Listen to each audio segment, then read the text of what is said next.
Hey guys, welcome back, and today we'll be looking at the mechanics of the derivatives market. So yeah, let me recap a little bit. In the previous set of videos we have seen the introduction to derivatives and the types of derivatives along with the estimated value of derivatives. So we have seen a couple of things with respect to derivatives.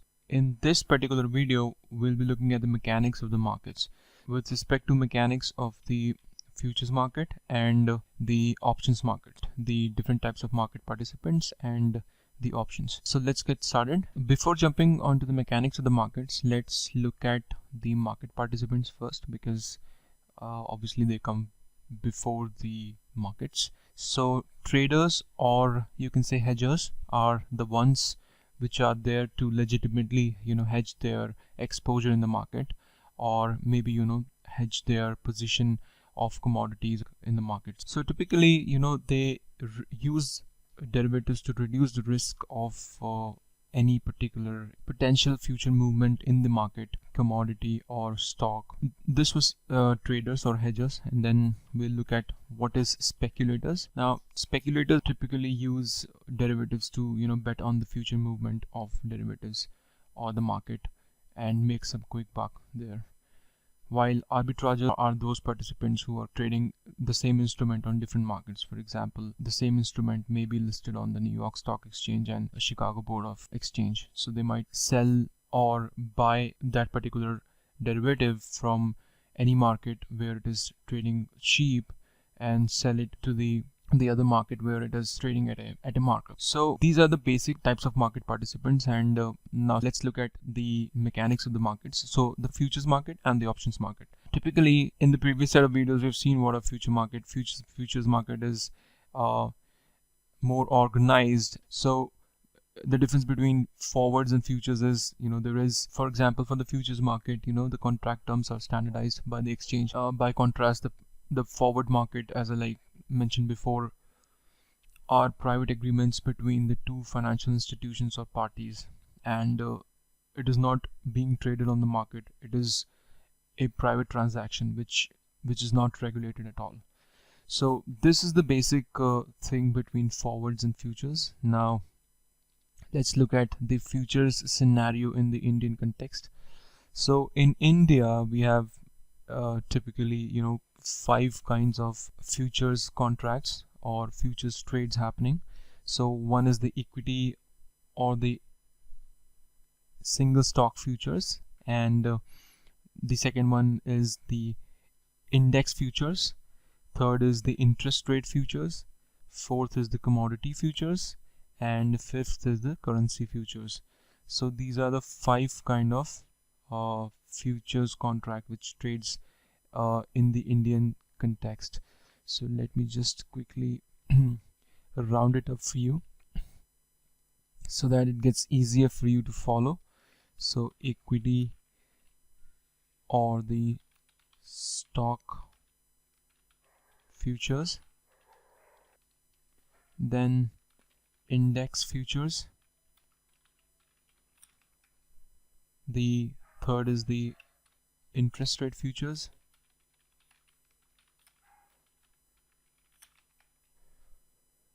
commodity futures, and currency futures. Right, so let me just take it in the next slide.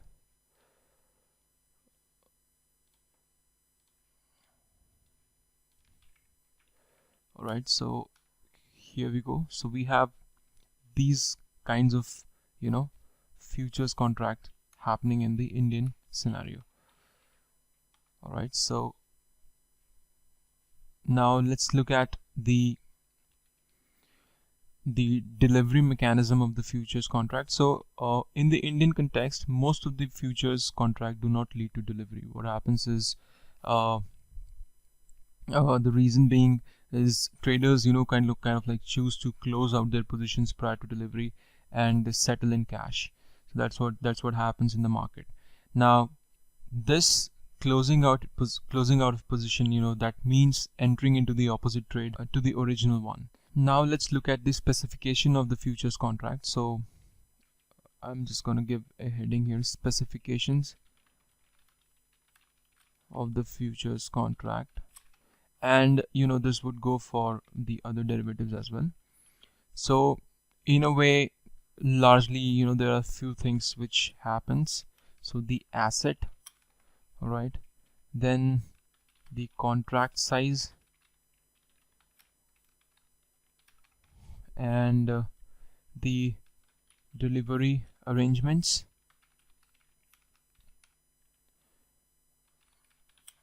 right, and delivery months, and finally price quotes. Alright, so these are the kind of specifications with respect to the future contract, and this would go again the same for the options as well. Alright, so let's look at what can be the asset here.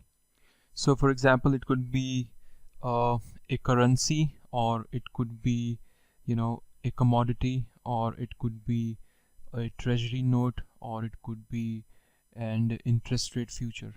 So it could be any asset, depending upon what are you trying to bet on, or what are you trying to hedge. The second thing which I want to talk about here is the contract size. Now contract size is again stipulated by the exchange, and it depends upon different types of exchanges and how they kind of want to set up. So a typical contract size could range around 2500 or 1000 of a particular stock, if the stock is an expensive one.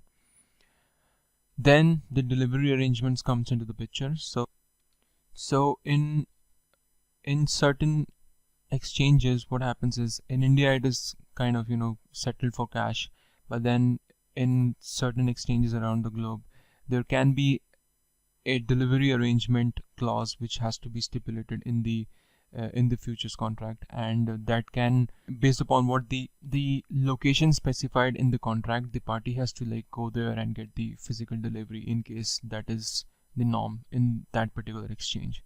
So that is the delivery arrangements, and then the delivery months is again stipulated in the contract. Then comes the price quotes. The price quotes is nothing but what you see the value of any futures contract trading on the exchange on any given day. That is what the price quotes are. So it's easier to follow. It's just that there are some nitty-gritties. There may be some nitty-gritties with respect to the contracts as stipulated by different exchanges across the globe. Alright, so with this we'll move on to the mechanics of the options market, like what I've discussed here. So the mechanics of the options market, and then we'll look at certain kind of options. Alright, so yeah, so when we talk about options, there are like two kinds of options we have already discussed. There are like multiple options, but primarily two kind of options are most importantly traded and are known. So the one is a put option and a call option. So the put option gives the right to the owner to sell a specific asset, right? And the call option gives the right to the owner of the option to buy a certain asset at a certain price point at a given date in future. So these are the two kind of things, two kind of options. Now date specified, or the maturity date, is given in the contract. So typically in India it is the last Thursday of every month. That's the expiry week, and where you can see a lot of volume and volume in the market, and positions getting closed on a daily basis. So with this, the third most important thing in the mechanics of the options is the exercise price or the strike price. So there's a whole lot of option chain which goes with different strikes, and people trade on for different strikes, and this is again linked to the inherent or the underlying or the price of the underlying asset. So underlying asset could be anything, but then yes, there is a chain going on with respect to all the kinds of prices for a particular asset, and on top of which the options are made. So uh, this is what the options chain would be. And then there is something called uh, this is not typically discussed in the market parlance, but then options can be American or European. So typically in the exchanges across the globe, only the American options are traded. Now it doesn't have to do anything with the geography.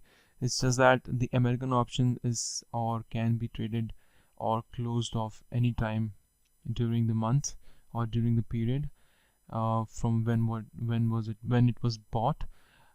However, the European options can only be closed till the on the expiry date, which makes it easier for the European options to, value, or the valuation of the European options as a result of this particular scheme is easier than the American options. Now, with respect to options, there are like 4 positions, and let me just quickly pull up and duplicate slide here. And so the 4 positions which we have in the options is a long position. A long position is nothing but you're buying something, right?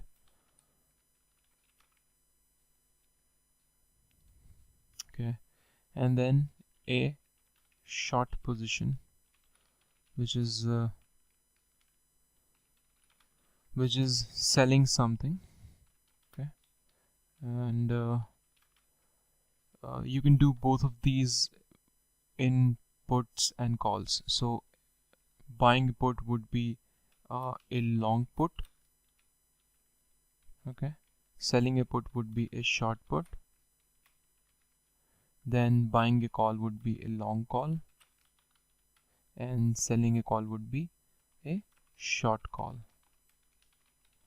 Okay, so these are the kind of jargons which are used in the market. So a long put, a long call is nothing but you're just buying them, and a short put and a short call is nothing but you're just selling the options in the market.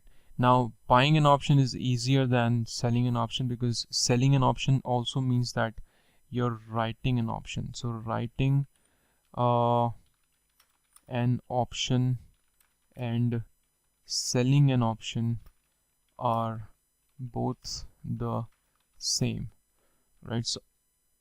So when you're selling an option, you need a lot of margins. So you need more margin in your trading account as compared to when you were like buying an option. So please be wary of the fact that whenever you have to sell something or sell an option, you need a lot of margin. You need more margin than what you would need in just buying an option. Now, the underlying asset with respect to the options could be anything like stocks, okay, or it could be currency. Okay, so let me just quickly pull up a new slide here. And yeah, so I'm just gonna remove these. So stocks, currency, and it could be index. All right, you know index, right? So NYSE, so there would be an index there. So S&P is an index, and in the same way, the Nifty 50 or the Bombay, the BSE Sensex is an index. So options can be made out of that, because again, index can be made an asset, and on top of that we can build an option. All right, and then there can be futures options. So what does that mean, right? So futures option. Now in the same way, what we did for index, there are futures trading on the market, right? So we can go ahead and also buy options on top of on the basis of those futures, right? So because those are also assets. So these are some of the assets which you can you can take an underlying and buy options on top of that. So the next thing which I wanted to highlight here is there are three kinds of position. So one is at the money. At the money is that for example, you bought an option for $100 and it's just $100, it's trading at $100 again tomorrow morning, so you are at the money. And for example, it would have been trading at, let's say, $120, then you would be in the money. In the money means there is profit on the position, right? So if you were to liquidate it, you would get more money out of it. Out of the money is again a position which is you're losing something on the trade. So these are the kind of three jargons which are used in the market with respect to the options. All right, so at the money is you're losing nothing. Actually, you're losing something. You're losing the brokerage, but then that's okay. In the money is you're gaining something. Out of the money is you're losing like money on the particular value of the options. All right, then comes the closing an option. So like I said, most of the exchanges offer the ability for a trader to close an option before its expiry date. And the commissions and margins, so commissions and margins can vary based upon what the exchange has stipulated across the globe, commissions and margins. And margins are an important part while you're trading options, because you have to have a lot of margin in your account if you were to like sell an option, or if you were to like write an option. So writing and selling is more or less the same. It's just that, for example, if the value of the options goes out of hand, or if the value, if you've lost too much money on that position, then your broker or the brokerage would come back to you asking for money to be filled into the account, so that the margins are again filled up. So this is one thing which I wanted to highlight with respect to options and the mechanics of the options.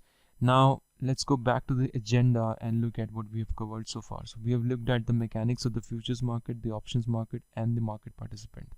Now we have also covered the types of options, and the most important thing which we have seen is the are the two options, which is a put option and a call option. The put option gives the ability to the owner of the option to sell something at a certain price point in a certain on a given day in future at a certain strike price, while the owner of the call option gets the ability to buy something at a certain strike price or at a certain price on a given day in the future. So with this, we have just covered a little bit about the mechanics of the markets and the participants and the type of options. I hope you've enjoyed the video, and so yeah, bye for now and see you in the next set of videos. Thanks guys.